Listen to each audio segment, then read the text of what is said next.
feeling so good from the inside out, always on Pal Go On. Good morning! Using our sense of the world to make sense of the world. World peace through inner individual peace and strength. Waking the worlds up physically, mentally, spiritually, emotionally, and then physically again. Welcome to your No Nonsense podcast. Brought to you through the best feeling network of your body. This is Herbie. Good morning to another Pal Go On Freedom Fridays.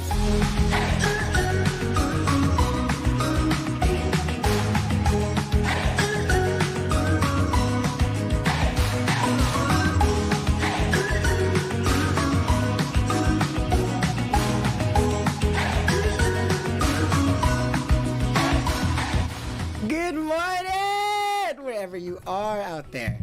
I hope you're feeling great and wonderful in that godlike body experience of yours, that amazing body, and I hope you're able to pretend with me that there is a candle in front of your lips that you're trying to not put out and to leave your swallowing muscles alone. Again, that's pretend with me that there's a candle in front of your lips that you're trying to not put out and to leave your swallowing muscles alone, and just observe your sense of self as that happens. Welcome to another Freedom Fridays. It is 6:13 a.m. on Friday, August 6, 2021, where we discuss being more present. And Pal Go On. We'll be right back.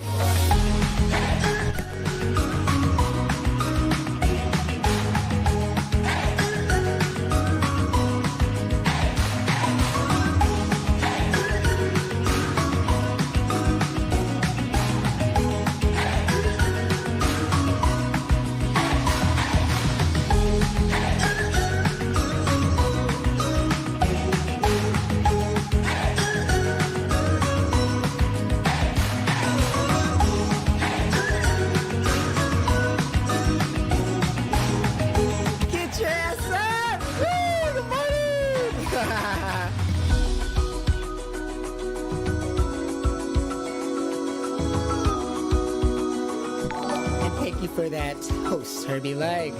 We appreciate you.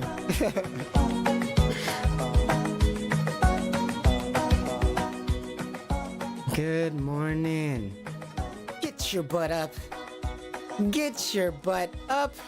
Whatever you are doing, wherever thou art. Are you in bed still? Or are you making yourself a bagel? Are you yourself making yourself some orange juice? Do you make orange juice, or do you pour yourself some orange juice?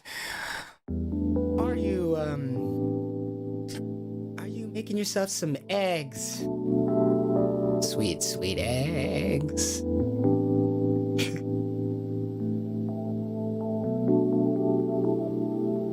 Sweet, sweet eggs. Sweet, sweet eggs. Whatever you are doing, wherever thou art, welcome and thank you for coming through. If you are trying to wake up thy heart and your mind and your soul and your body, yes, I know. Are we getting ourselves a blender to make ourselves a smoothie today? What art thou doing out there? Have you been able to, for example, feel the weight of the body down the fronts of the spine and into the rainbow arches at all of the times? What do we mean by that? We mean that there is a design that we know to the body, and it feels so good to be part of it. Our whole lives we spent trying to resist the wave of there being some kind of idea of there being a way, a purpose, some type of way to be. And of course, when we couldn't find one because it's hard as hell, it's like everyone's got their own way to live life, we were like, okay, yeah, maybe there is no way to be, no way to live life. And if you go against that, you're wrong. But hey, when you find something so deeply evidenced by something as the body itself, we're like, all right, okay, so if the body itself has a design, if there's a design to even stay awake, to even stay aware, if there's a design in our body that we can go towards and it feels better, like, for example, the top vertebrae being related to the up and down nod motion, and then the next vertebrae down from the top, as in the next vertebrae down from the top that's touching the head, the next vertebrae down is responsible for the left and right, and then the next vertebrae down after that is responsible for the side bend, putting the ear to each shoulder. So if there's design from each part of our bones from the inside that we can always get better at using, maybe there is a design to other things in life. This is what we're discovering. Maybe we weren't afraid of having rules, but it's just that most rules led to less freedom. But should we follow some rules that allow to more freedom? Wouldn't we follow those rules? As in order to be free and to run, don't we follow by a few rules to run forward? Aren't there? And isn't running a freedom thing for us? Isn't that a freeing thing to do? It's to run. Then God bless to anybody out there who can run. And if not running, then running in your dreams. Or if not running, then climbing. Or any kind of motion. There are rules that if you follow, you can get more motion involved. And we as human beings are always in motion, are we not? What do you mean, Herbie? When I'm sleeping, I'm not in motion. When I'm sitting down, I'm not in motion. When I'm running around, yes, I'm in motion, but when I'm sitting here listening to you, I'm not in motion. But aren't you? Aren't you always breathing? Isn't every aspect of your life pushed forward to the next using breaths? And aren't breaths involved, and don't breaths involve movement? Are we always moving? So isn't there a better way to move and a less better way to move? Aren't there ways we can move with quality and ways that we can move with less quality? As in, when we are running, are there not a few rules? Should you not lean your weight towards the front when you're running? Shouldn't you not be trying to move your balance to the left and the right when you're running, but rather orient towards the center? Don't you have to be upright to be running? If you were sideways and on the ground and kick and begin to engage with this idea of running, right? Quote unquote running. If you're on the ground sideways and you just start running as if you were on the ground, your legs aren't touching anything. You're still doing the motion of running, but you're not actually doing the running. There are some rules to running, right? You have to be upright. Your feet have to be touching the ground. Although your body can be making the same motion, there are some rules to the way your body has to be in order to achieve the most freedom that you want, right? In order to run to everywhere you want to go, there are some rules. We take them for granted, but there are some rules, right? But doesn't it feel so good to learn more about those rules? Isn't running easier because we can see what those rules are plainly? That you want to be upright, the motion itself of the body that's being moved is the evidence of the rules being applied themselves. It's so easy to see the rules of running because the outward implications of the running of following the running rules are very obvious. If you're following the running rules, you're running properly. You're running forward. You're running fast. You're running efficiently. If you're following the running rules. Well, how deep does that idea go? How deeply towards the self? How deeply can we go with this idea of rules? If it's true that the top vertebrae has most responsibility for the nodding motion, up and down motion, and you could see for yourself, feel for yourself to see how it feels, confirm for yourself. And if the next vertebrae down is responsible for the no motion, the left and right rotation of the head, and if the next vertebrae down, the C3, is responsible for the side bend, moving ear to ear, ear to shoulder, how does that feel for you? And if they each have a job, if those have some rules, then how much more freedom from our own restrictions, from our own body's weight, can we achieve? How much more freedom are we missing out on? Because we've been assuming that this body does not have any particular rules. And so we've been sending signals to do up and down motions to the third vertebrae down and thinking we were following the running rules. Again, we were following the side bend rules by sending the up and down signals to C3 when they were actually trying to go to the highest vertebrae, C1, which we refer to as the atlas. I'm sure you've heard that before. I know you've heard that before. Atlas, because Atlas held the world on his shoulders, and similarly, the atlas of your vertebrae holds your head on its shoulders.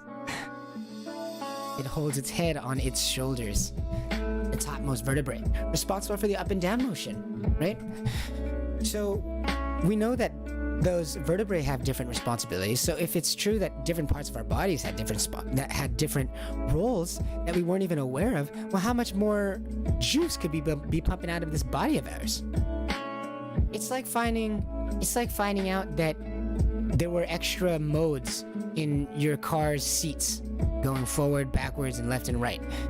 Your car has been moving this entire time, but there's a lot more freedom in what you can be doing with this car, from the inside or outside. As in, like, you could be doing different things with this car, right?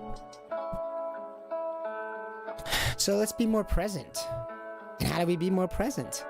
Well, it's hard to be present when we were like, all right, how do we be in the moment? Okay, well, sit here. Okay, what does that mean though? As gravity's affecting you constantly from every direction, how should you allow your body to rest? Some bones exist in front of others. Some bones want to fall behind others. And then some bones want to rest on the left of others. Some bones want to be suspended over others using some muscles that are related to seemingly unrelated parts of the body. Like the shoulder all the way down to the pelvis area. There are some muscle groups that do extend down there. Maybe not individual muscles, but muscle teams that work together. And so when they work together, they feel good. It's kind of like it's kind of like opening the sliding door properly of a van. It's just using it towards its design instead of trying to swing a sliding door and continuously getting frustrated while everybody's watching. They don't want to fit. Saying, why aren't we at the beach yet? Saying you're late again. You know, all the good stuff.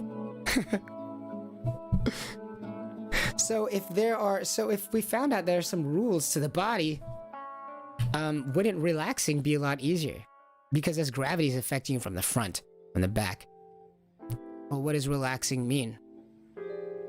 When anyone tells you to relax, how the heck do you relax? Have you ever relaxed when anyone ever told you to relax? Is it possible to completely clear your mind as they keep advertising? I think we're finding out that you can't. You can't really clear your mind, but what you can do is make it focus on something. Oh no, Herbie, well, that's not really clearing your mind. Hey, wait, there's a caveat. There's a gotcha. But what if you focus your mind on the thing that's focusing the mind? What if you focus your mind on the thing that helps you focus more on the mind? As in, what if you do place your attention on something, but that attention is placed on where your body is falling as it's placing its awareness on something? Now let me explain.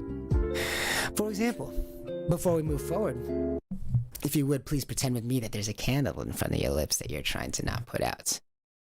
And to leave your swelling muscles alone and to observe your sense of self as this happens. Again, you want to pretend that there is a lit candle in front of the mouth that you're trying to not put out.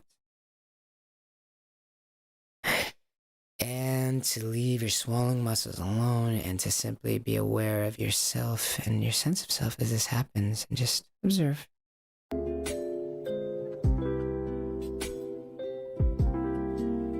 Just observe.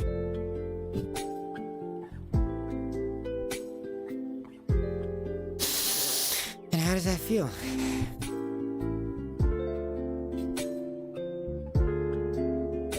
So what we mean by that is that as gravity is affecting you from all different directions, we want to be free, right?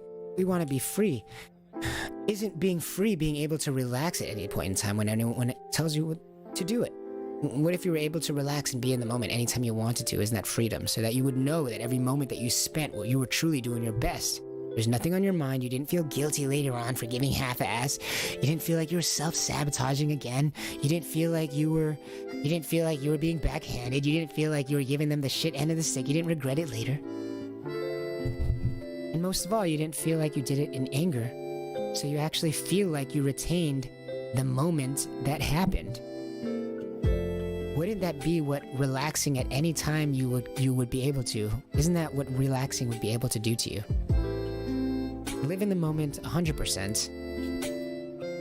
Not regret any moment because you weren't distracted. You weren't splitting their attention, but rather giving your attention 100%. And so what shame is there in that? No shame at all. No shame at all. There's no shame in being there 100% in the moment. What else could you possibly ask of anybody else? So what that might mean? It might mean a crinkle of the face. It might mean a laugh. It might mean a toot of the fart. It might mean a giggle. It might mean a face they make. It might mean a little shrug if they're not interested. Any kind of bodily movement if they're just 100% in the moment. How could you be ashamed of that?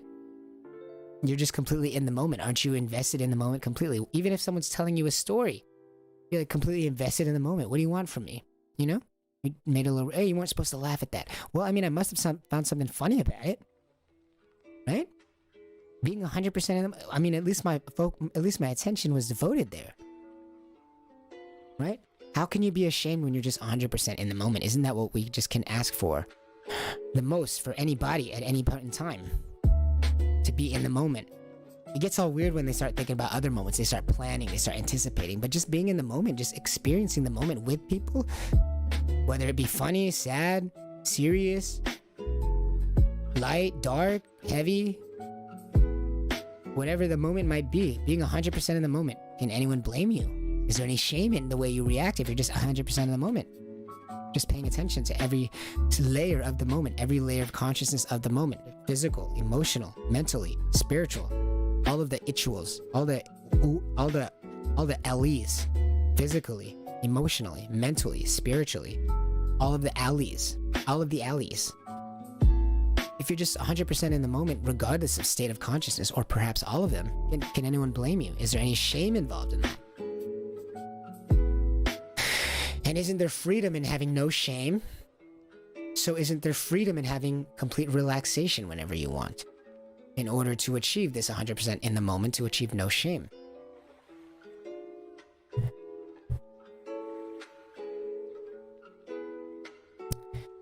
Being in the moment and being able to relax 100% of the time at will, would that not release you from shame by being able to be 100% in the moment? Which is factually devoid of shame. Being in the moment. So, is being relaxed, is having the ability to relax in a satisfying way a possible way to stay in the moment, which releases you from shame, which is a freedom thing, gives you your freedom back? Is being able to relax not a form of freedom? Right? So how can we relax when we're being affected by gravity from all directions at all times?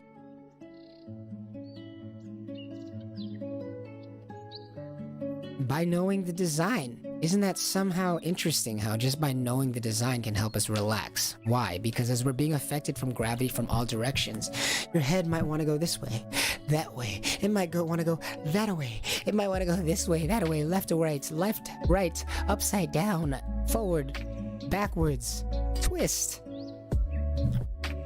forward, back, and then again from there, forward or back of even what? Where is the top of your head exactly? Is it closer towards your eyebrows in the front? Or is it closer towards the back? Towards the back of the head, wherever you would describe the back of the head. Is it behind the ears? Perhaps, what is above the ears when you think about it, right? Where is up? Where exactly is up for your body? And so when gravity is affecting us as it is at all times, from all direction, well, from down, but you know, our body is, it's a 3D object, so objects fall in relation to one another, which means forward, backwards, left, and right. And should some bones crimp under, zig when they're supposed to zag, they get pinched in the wrong areas, if any of these individual complex mechanism of parts of your bodies from all the way from your crown all the way down to your heels. As you know, your body moves in the way that it thinks it's constructed. So if there are any conflicts or misconceptions or barriers in where the body believes it's supposed to deliver its weight, you'll experience tension and conflict in the body. It's difficult to be in the moment when there's pain, as pain is distracting you from the moment, but rather focusing you on an inner moment. So it's disallowing you from being whole in the body and just experiencing the moment in its wholeness, everything around you, right? Physical, the emotional effects that are happening to you around you, the vibes, the emotions, all that kind of stuff, right? It becomes hard to focus on that kind of stuff when there's pain. Pain, especially since no one else is seeing that, it's just you. It's just like it's separating you from the moment, right? Prevents us from being more of ourself when we're in pain, as we become focused on pain relief and not being more of our holistic self, but rather we literally separate ourselves, as in there's our body and then the pain of our body. Two subjects now, instead of just our body. So how do we release ourselves from that pain? Well, sliding these van doors instead of trying to swing them. As in, how does it feel to think for a second with me that the top vertebrae goes up and down like the nodding motion, and then the next vertebrae down, the axis, C2, is responsible mainly for the no motion, the rotation of the head from left to right.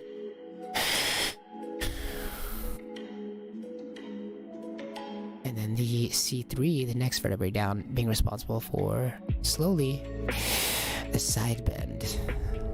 Putting the left ear to the left shoulder, or the right ear to the right shoulder. Side bend. Knowing that these different parts of the body have different roles.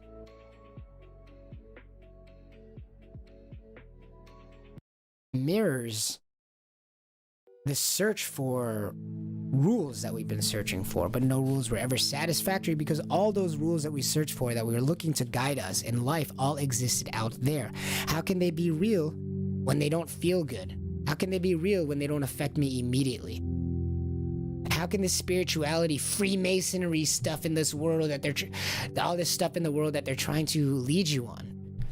Everyone in the world is trying to show you how you are this spiritual being, right? They're each trying to show you your own individual way out. Showing how we can find a oneness in the world, and that we should actually not be acting the way that we are, and you shouldn't judge each other because we are all actually one, and here's reasons for spirituality. And yet all of them describe and profess a oneness with the world, yet all of them are unable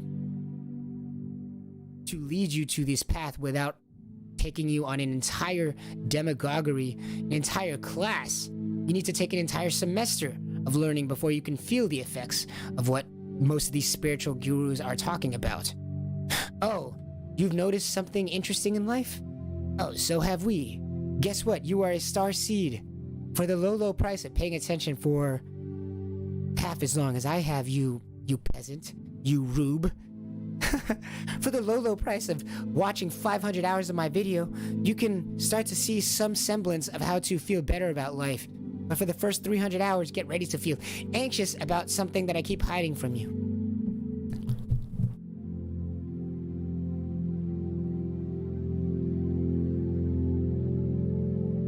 But let me just shift your awareness to something that's right here, right now.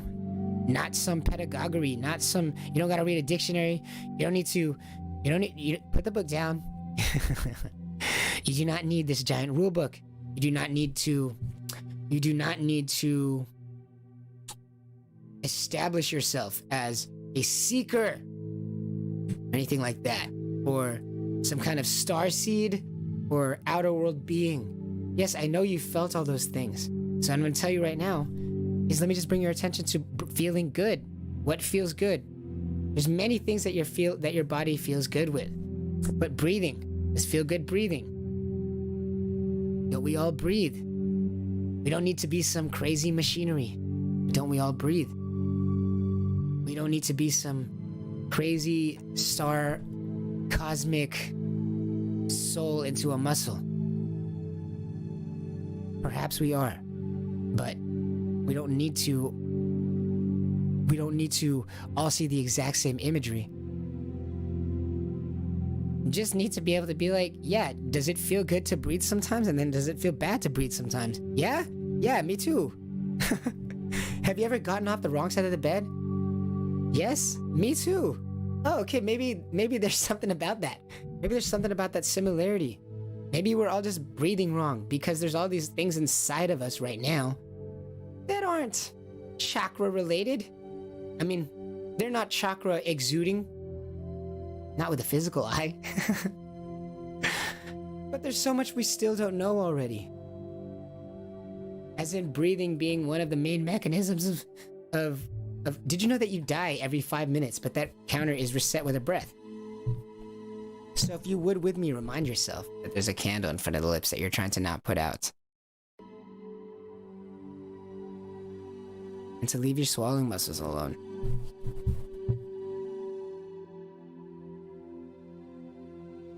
And feel so free. Imagine yourself, again, pretending that there's a candle in front of your lips that you're trying to not put out. Just simply shift your awareness. Just see how it works for you. A metaphor. Something that humans are always good for. A metaphor. Pretend that there's a candle in front of the lips that you're trying to not put out. And to leave your swallowing muscles alone. And simply to just observe your sense of self. A superpower that you've already been using since day one. Your body's ability to be aware of different parts of itself. Physically, emotionally, mentally, spiritually. And have the entire body be affected for it. The body and the mind. No need to dive into any fantasy universe. Simply draw awareness to something already part of your current experience, which is your awareness itself. No need to dive into any fantasy land, as even the idea of fantasy was invented inside of this superpower of awareness that we have, right? This idea of imagination, even this idea of fantasy, created yet using, again, the only thing humans have been known for their entire existence, awareness. Awareness of themselves, awareness of the world, which they use themselves to become aware of. Awareness. As in, when your heel gets a Lego into it or a nail, doesn't your body kind of change for that? It affects the way you think about what you can do, what you are free to do, what you are free to eat. Say, oh no, I don't want to go out because my heel hurts. So if my heel hurts, now your options of food get limited towards what is in your house, right? But after a while, you get used to it, so that becomes your new living situation. But wasn't that constructed by a pain in your heel originally? Wasn't that constructed by a pain in your heel originally? And wasn't that pain drawn onto by your awareness? So our awareness being this thing that we constantly interact with. How about when you're hungry? Doesn't your awareness alert you to your hunger? And doesn't that push your spirit towards a spirit of wanting to get food? That changes the way you look at things. That changes the way you prioritize. Changes the way you prioritize things in life, right? Our awareness, the superpower that we already have, no need to dive into a fantasy. The fantasies themselves are interacted with our superpower of awareness. These fantasies arose from our awareness. From our body's awareness of what? Patterns that first begin with our own body. Have you ever noticed that when you smile, you feel better? Sometimes when you feel better, you smile, but also sometimes when you smile, you feel better. They go back and forth. These muscles illustrate a pattern in our bodies. A pattern for order, a pattern for chaos, a pattern for disorder, and a pattern for oneness. As in, if you pattern your muscles to go towards the top vertebrae, doing the no motion, and excluding it from motions such as the rotation motion or the side bend motion, you organize your entire body towards a pattern of relief, a pattern of ease, of tension muscularly, which leads to emotionally, which leads to behaviorally. Ultimately, all combined to be described as spiritually. Not a ghost, but rather overall behavior patterns, overall muscular patterns, overall emotional patterns, all drawn together using a larger spiritual pattern. Constructing a larger spiritual pattern. And I just mean that in language, in syntax, building blocks. Being in the moment, void of any pain, allowing your body to deliver the weight where it's supposed to be. Like imagining that there's a candle with you and me in front of the lips that you're trying to not put out, and all the things associated with that.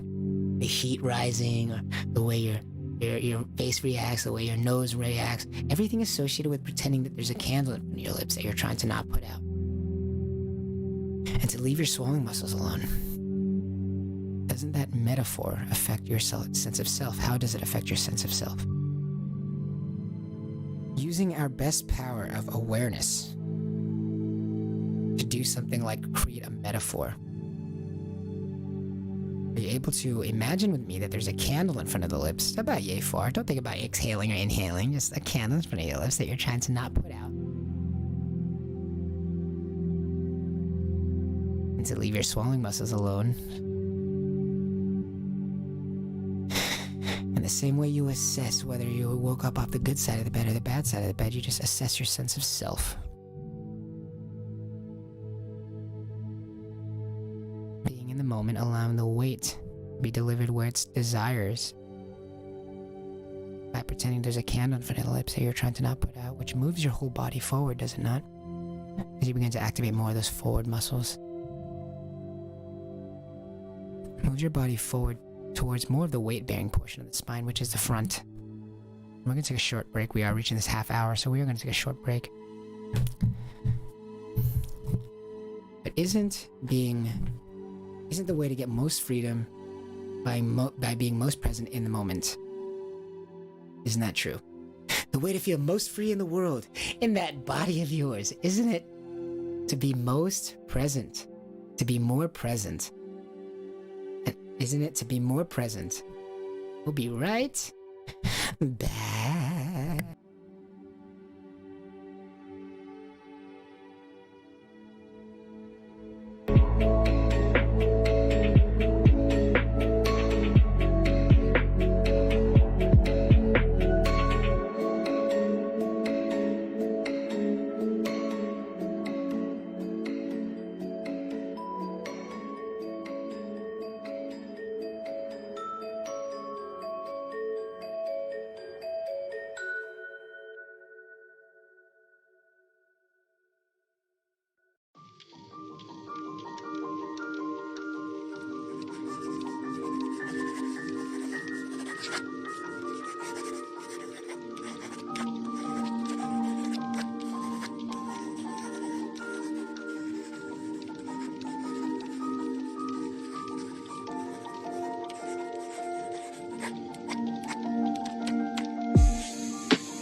Using our sense of the world to make sense of the world.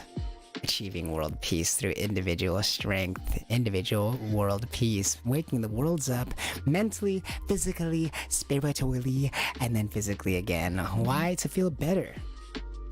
To feel so freaking good from the inside out. How? With the help of your No Nonsense podcast, brought to you through the Best Feeling Network and your host, Herbie. I'll go on, but especially through you. from the inside out. As you are, please joining me to remember that you allow all of these words and all the sounds in your life to always enter one ear and out the other. Never leaving that godlike experience of your body of yours, that window to this godlike experience of yours. Let's stretch our self-awareness like a muscle today. Out there in the world, wherever you are, whenever thou art, whether you are at a cafe, whether you are at a restaurant, whether you are at a movie theater. Do they still exist where you are? Whether you are in space, whether you are in Mars, whether you are on Earth, whether you are a lichen, whether you are a vampire, whether you are a human being, whether you are a video game character, whether this is a simulation, whether this is fake, wherever you are, whether you're in 2021 or you're in 2028. Thank you for joining me, whether it's early or late. Stretching your self-awareness. What are you up to right now? Are you scratching your chin like I am? Are you helping grandma? Are you writing a letter to your son? What are you up to today? I hope whatever you are doing today, you are able to allow your body to deliver its weight into the proper channels that it can, using whatever favorite metaphor or favorite visualization is yours. If you would pretend with me that there's a candle in front of your lips that you're trying to not put out, we can help you along. And leave your swallowing muscles alone as you pretend there's a candle in front of your lips that you're trying to not put out.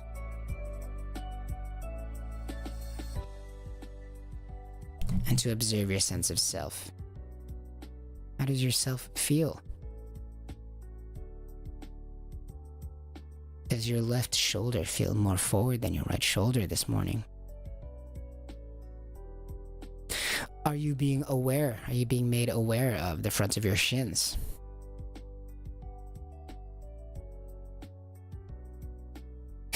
Are you being aware of the fronts of your shins? Think about how the fronts of your shins should be always be in your awareness.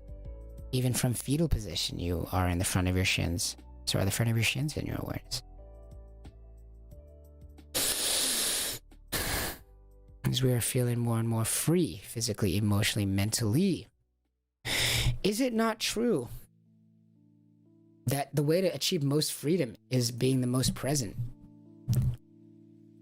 The same way that the way to achieve most movement in the most free way in any direction would be from a place of balance, wouldn't the place of most freedom in your life, physically, emotionally, spiritually, mentally, any states of your consciousness, don't you achieve the most freedom by being in the moment?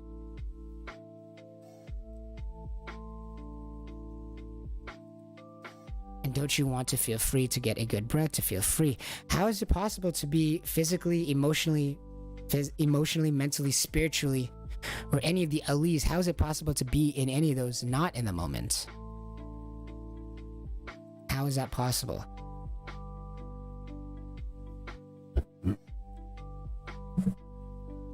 Physically, you could be looking at some girl, some chick, or maybe some dude when you're at the gym, and you might have a conflict. First of all, you are 100% all the time always engaging with your respiratory system, so there are always muscle movements going through your body, so that's one task. And the next task, you are pumping that iron, bicep up, or bicep engage, bicep release. And then thirdly, this new other person that comes along that you are trying to shift your awareness for, now your physical body is attempting to be quote unquote in multiple places. As you are trying to correctly do the form of your usual exercise, but also possibly want to look a certain way for this potential mate. So now you have a conflict. Your body is trying to do a few things at once, and your body will always faithfully try to carry out all those things. Of course it does, right? And so your body tries to do multiple things at once, tries to be in two different places at once. Now your bicep curl is suffering. Now there's no way you're attracting that girl. And now isn't there less freedom in your life as you did not allow yourself to either A, do that bicep curl in the most proper way, so you were not in the moment, so you didn't get the most out of that, so you're gonna regret that. Or you're gonna be like, well, I mean, I could have been trying harder to focus my attention on this girl, so it's like, or this guy, so did I really not get their attention, or did I not just try hard enough?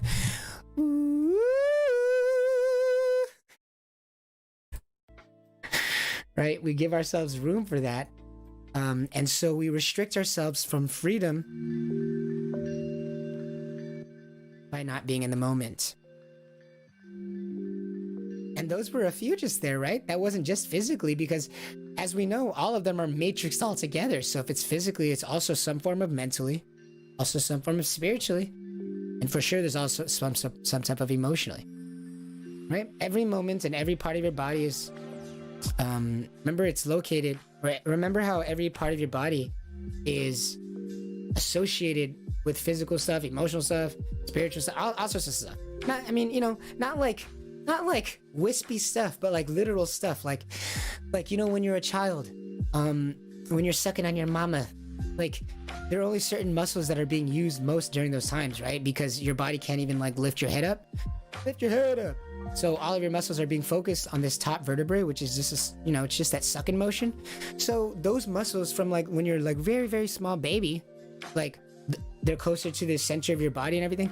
Those muscles are just associated with more stuff that are related to like food and eating, infantile stuff, like, like very like survival and like earlyhood stuff, because those are the muscles that were being used the most and developing the most during that time of your life. It's not some voodoo stuff, but like that's why certain areas of your body are so like they're associated with certain parts of your emotionality. Like when you're thinking about food, like that's a certain matrix of like your personality, right? Like we were talking about earlier, how like when your awareness is on like your food level or your hunger layer of consciousness, there's certain parts of your body that are associated with it. Like there's certain muscles, like those are just born out of the muscles that are used when you're normally in that state. Like when you're a baby, there's certain muscles that are associated with eating closer to the center of the body that are associated with now your body's idea of like food and like survival, basically just because those are the muscles that were being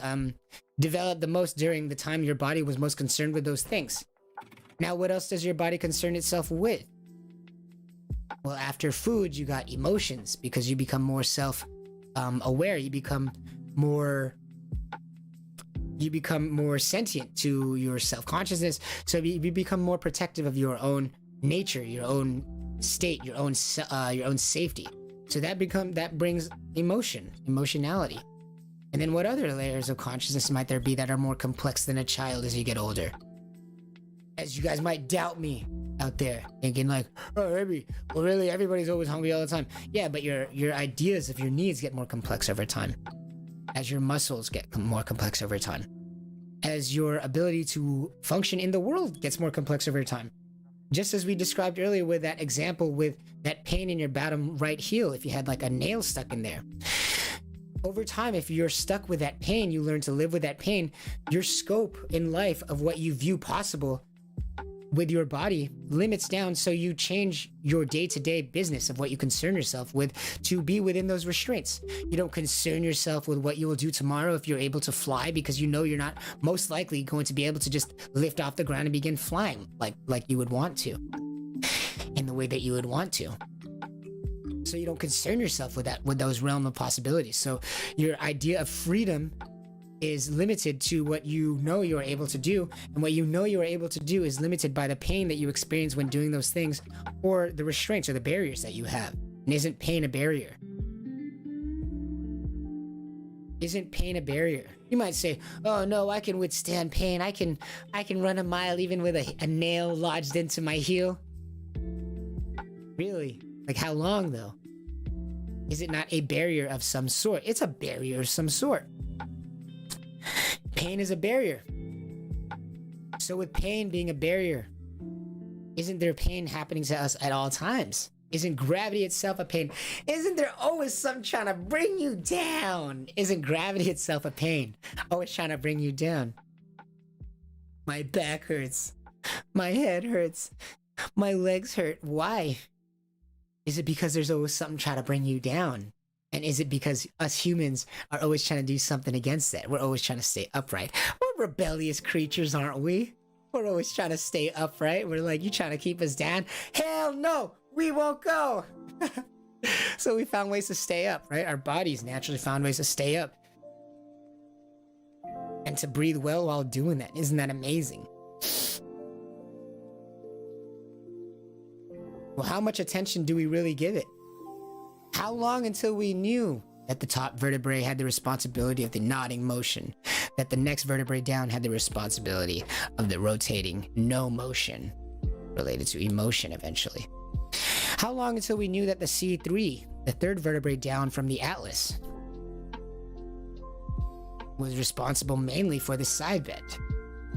And so all of these different ways that the body, even just each vertebrae is responsible for rotating or for nodding or for side bending, those responsibilities to certain motions, when gravity brings them down, if we didn't know about those things, where would we be delivering our weight? We just take it for granted that it would go wherever it wanted to go? That there are no rules on the inside world that could benefit us? Well, what happens if you pretend with me that there's a candle in front of your lips that you're trying to not put out? Don't think about exhaling or inhaling, but just what happens if you pretend with me that there's a candle on your lips that you're trying to not put out, and to leave your swallowing muscles alone, and to observe your sense of self as it happens.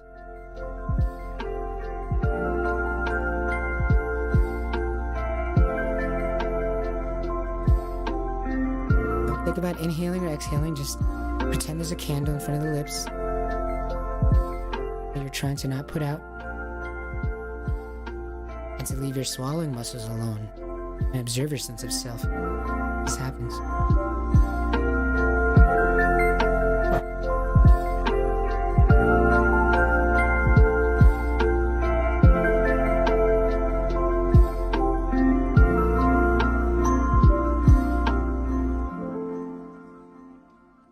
So maybe we can't do anything about the fact that gravity will always be affecting us. Maybe we can't be free from gravity, but maybe we can be free to move wherever we can move to the extent of whatever our ability is.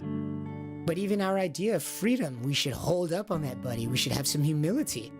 Because isn't your idea of freedom limited by how much pain you're experiencing? If you live your life day to day with a nail in your heel, isn't the order of your life, the boundaries of your life, the areas in which you feel free to move in a most literal way, physically, like even around the house, right? Like, and so doesn't that limit what you're accessing, what you're available to? And so people ask you to hang out. Aren't you going to be more annoyed because you're like, I want to go out, but don't you see that my limitation is my house because of this pain that I have? People ask you, hey, can you go to the kitchen to grab me a remote? You say, well, how valuable is your remote? Because now your idea of going to get a remote, the stakes are so much higher because you got to go through all this pain.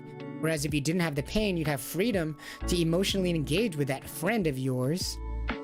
They'd be like, hey, can you get that remote upstairs? And you'd be like, yeah, you know what? Hey, you want me to get you a Taco Bell? I could go anywhere. I'm free.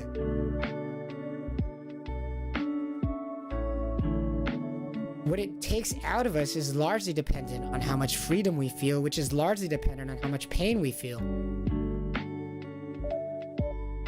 So as there's a constant question, not just emotionally, mentally, spiritually from the world onto us, like, what are you here for? Are you happy or not? When are you gonna get a wife? When are you gonna stop being so sad? What are you gonna do when you die? With the world already throwing all these like mystical and abstract ideas at you, isn't it true that we're already constantly being affected by one all the time, constantly? And isn't gravity that? I know it sounds silly, but doesn't gravity affect all of us together? As in, doesn't gravity affect all of our abilities to breathe? Aren't we all breathing together? And isn't breathing a mechanism of gravity? And so how do we affect ourselves better with gravity? How is gravity something that's cooler than chakra? How is gravity cooler than like Freemasonry oneness crap about feeling better because like, oh, everything is one? How do we know everything is one? We'll look up at the stars. Look up at the eyes. No, gravity, straight up. As in, how are we coordinated for gravity to allow our bodies to rest? Because our bodies resting, doesn't that largely dictate what we consider to be freedom? Our bodies naturally have these natural micro pains, micro limitations. Oh, I don't want to let my head rest too long in that direction because it hurts a little bit, so I'm going to adjust this way. Well, doesn't that affect the way that your entire matrix of thought can affect your entire body? Doesn't that affect your body's access to a certain other part of your body? Your awareness is now limited to its access to the bottom left back part of your neck because you avoid that place because there's pain. Well, where'd that pain come from? Was it not a conflict in your life? Maybe a moment in which you were trying to lift and do a bicep curl, but also try to be looking really cool and straighten your back in the way that you thought to straighten your back, but you didn't know nothing about pretending there's a can in front of your lips, so you didn't know how to straighten your back, so you went, pain, now, boom, bam. Because of conflict of instruction at some state of your consciousness, physically, emotionally, mentally, spiritually. At some point in time, we all decide to do conflicting instructions on our bodies, which create painful locales, which we choose not to revisit because they're too painful and we don't know how to overcome that pain. Of course, we don't know how to overcome that pain. We don't even know the basics of where the body is supposed to place its weight and where the body is supposed to fall and where the bones are supposed to rotate forward and rotate side and rotate to the left and right. So of course you're gonna feel pinching subluxations when you access certain parts of your body. And as we know, certain parts of our body or different parts of our muscles are associated with different parts of our memories, our mentality. How do you know that? Well, aren't your biceps highly related to doing bicep curls? And when you do bicep curls, there's an entire posture that your body takes. Micro movements and micro muscles, micro coordinations deep within your body engage to allow certain breaths. To allow access and energy for certain movements. Our bodies take on certain postures to allow access to certain movements. Why would your body be limited from certain movements? Well, when it goes into that direction, you get a less nice feeling breath. Our entire experience is related to these breaths, how good a breath feels. If you're moving a bone in a particular way that you are not supposed to be moving it, a pain alerts you to that feeling. A pain alerts you to not going that direction for fear of damage, and your breath reconfirms this by adding muscular tension or relaxation. And should your body be able to relax into the moment, we know that our bodies are naturally meant and naturally designed to slip into the right area. And so how might we do this? Perhaps by exciting the proper channels of the body, which will allow it to relax properly. We can do this many ways. All of them are engaging with truth to allow the body to be in the moment as much as possible, to avoid pain as much as possible. Because when you avoid pain, you allow yourself freedom to move. Physically, emotionally, spiritually, mentally, everything, all of the alleys. When you are free of pain, when you're free of barriers, conflicts in yourself and the body, not just emotionally, not just this corporeal, mystical thing out there, but in the body physically.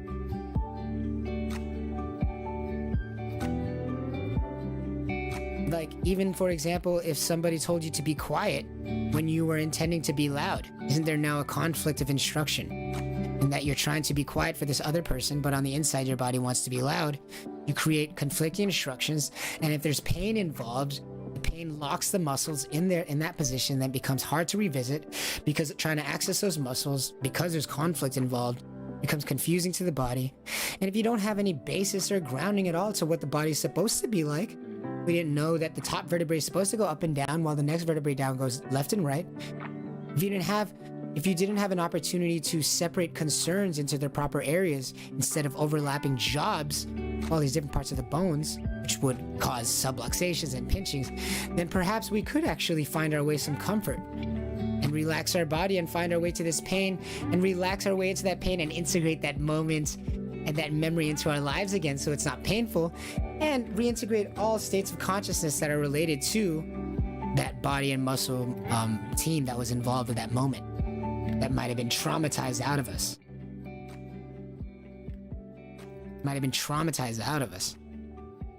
All these traumas in our bodies, because how could we get to a base point if we weren't even on the same ground about concepts such as the top vertebrae going up and down, next vertebrae, the axis going left and right, rotating like this, like the no motion,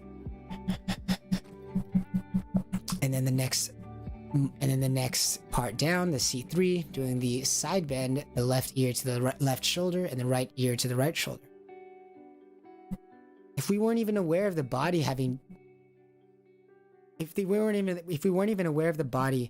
the ability to separate its concerns of awareness to more efficient channels of the body, to allow ourselves a proper breath, a more holistic breath, a breath that feels like life and not death, a breath that feels inviting and hopeful instead of scary and painful. If we weren't aware that there was a way to objectively recover from trauma, to find the trauma objectively physically located in the body, and discover a way to objectively go about integrating it, reintegrating it back into the body, could we not actually heal? Could we not actually be more present in the moment as more of our body is unafraid to activate itself?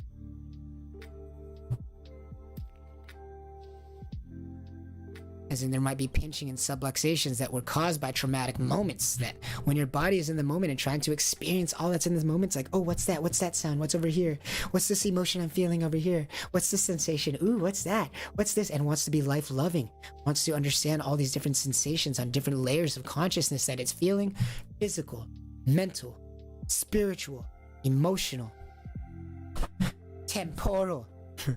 All of these different layers of consciousness, all activated in different ways,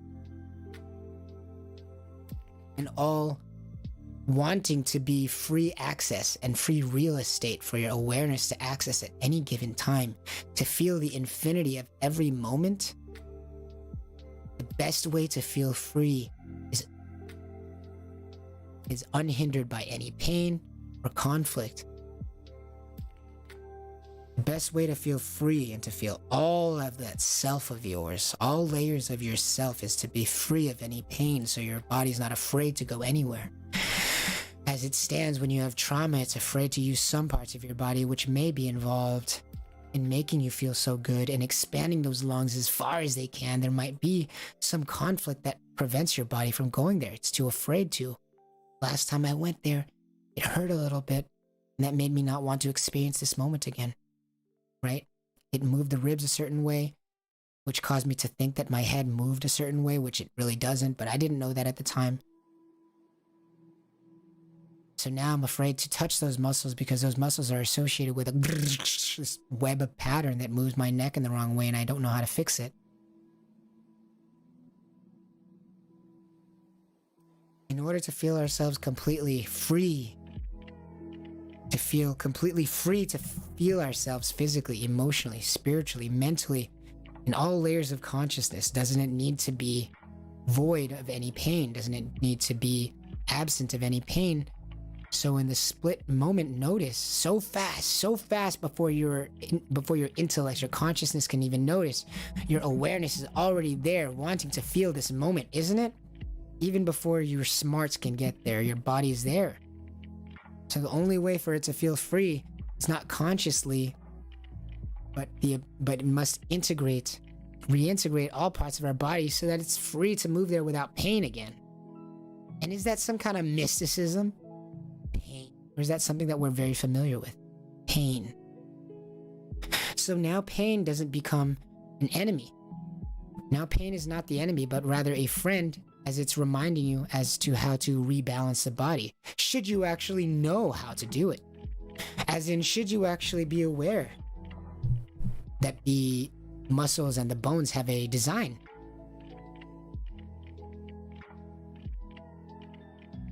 Not one that we need to decode and hope that it works, but rather, how does it feel to you? pretending that there's a candle in front of the lips that you're trying to not put out. And to leave your swallowing muscles alone, which would encourage the top vertebrae of your body to feel itself and its role in maintaining the nodding motion and not being responsible for the left and right or the side bend. Aren't we most free when we can feel ourselves completely physically and emotionally, mentally, spiritually? Aren't we most free when we've integrated our complete selves that way, so that when our awareness wants to go anywhere it wants to go, when it wants to make connections, to make us laugh, to make us think of something funny, to make us think of something inspiring, isn't the way to most feel free to have no conflict, no pain in the body, so that the awareness can stretch wherever it wants to go without fear of like, oh crap, this might make me feel bad. This might make my breathing suck for a while, and then I won't be able to recover because we had very little knowledge about how to objectively deliver the weight of the body. It might be hard to feel delivering the weight of the body, right? But what might be an easy access facilitator is becoming more intimately aware of at least the channels and the pathways of movement. Maybe it's hard to feel the weight just stuck on the front of the spine, but the overall awareness of frontwards mentality is so strong for a human being. That's simply bringing awareness to the idea of there being the front of the spine which delivers the weight. Now your body has permission to do it. Your body knows that it is a sure thing to do it. And just like everything, conviction allows freedom to perform optimally. Conviction and certainty allows the freedom to perform optimally. And how do you have conviction? You be in the moment. And how do you be in the moment? Do not be distracted by any other moment. Isn't pain reminding you of another moment necessarily? So how do we rid ourselves of the pain? By being 100% in the moment. And how do we be 100% in the moment? By allowing the body to deliver its weight into the proper channels. And so we could be the most truthful in the moment. Isn't that the most true? Isn't that the most true moment? Where it's not a moment distracted by pain so that we have to accommodate those moments, but rather our body is just allowing the weight of itself to be naturally transferred from bone to bone to bone to bone to bone, naturally down to the front of the bones, front of the spine, into the rainbow arches. And then allowing yourself to remember that you do not sit on your legs, which would drop the pelvic floor, pulling your diaphragm down, which would grant you a breath, drawing air even from your back into your body. So free, this mechanism, this pump, drawing air into you naturally, should it not be marred with any conflict. And surprisingly, conflict is resolved by knowing more about it. So that we can be like, yeah, don't put the weight of your body on that tailbone. Look at all those nerves inside of there. But rather allow your weight of the body be transferred into these rainbow arches of this pelvis bone here. And then remind yourself that your legs are attached to the pelvis bone, but you do not sit on your legs. And so don't those release you from tension? And doesn't being released from tension allow you all the freedom to be in the moment? Imagine you're breathing all the time. Imagine you're breathing whether you're thinking about it or not. And this pump is just going, right? Imagine you're looking out at the world and this pump is just going, and you're looking out at the world trying to enjoy the world. But then every time it goes, like each one of those goes, boing, it like hits like a nerve on the way up and the way down. Your diaphragm just hits a nerve, a little bit of pain because of this unresolved pain because you didn't know how like your neck was supposed to rotate. So over like years, there's like this there's this compensation muscle that has been twisting your vertebrae for years, and there's just a little bit of pain. It's just because we didn't know that, for example, maybe you thought that the top vertebrae was responsible for all of the motions, up, down, left, right, and side bend. So for years, your spine was like compensating for that or something. So imagine every time you're breathing, it's like, ooh, ooh, ooh. And each one, your diaphragm's going up and down. It's like hitting like a nerve, ding, and like every time you're focusing on the outside world, you weren't even aware that this pain was being caused by a mismapping. But now you're looking at the world, and every time this causes you to look to the left, so you just associate looking to the left now with this ding, this pain, and you're like, and you're like, man, this sucks. And like now your entire experience is changed because every time you want to look left, it's just a little bit less satisfying than when you look right. How does that affect your entire experience? Every time you take a breath, the damages of not knowing the damages of not having a properly aligned body map are gigantic. It's not just life, it's not just death fearing, it's life threatening. You cannot love life when there's conflict in the body like that. You are not free to love life. You are a slave to the pain that you are not even aware of. You are not free to love life, but rather you are death-fearing and a slave to the pain. Again, you are not free to love life, but just a slave to the pain. Should we not be in the moment?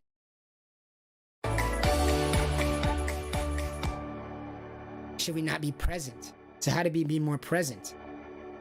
Not with falsities, not with lies, but by reawakening ourselves, by replacing our awareness on truisms. The up downs of the top C1, the left rights C2s, the side bends of the C3s. So that when pain is happening, we know we can deliver and handle it. By pretending with me that there's a candle in front of your lips that you're trying to not put out. And all things associated with that feeling, which incidentally will awaken the feelings of moving that nodding motion of that C1, and that you're not putting out, which will do that C2. And then remember to leave your swallowing muscles alone, which may or may not be exciting your C3 side bend. Feeling so good from the inside out, better than your morning wood, feel without.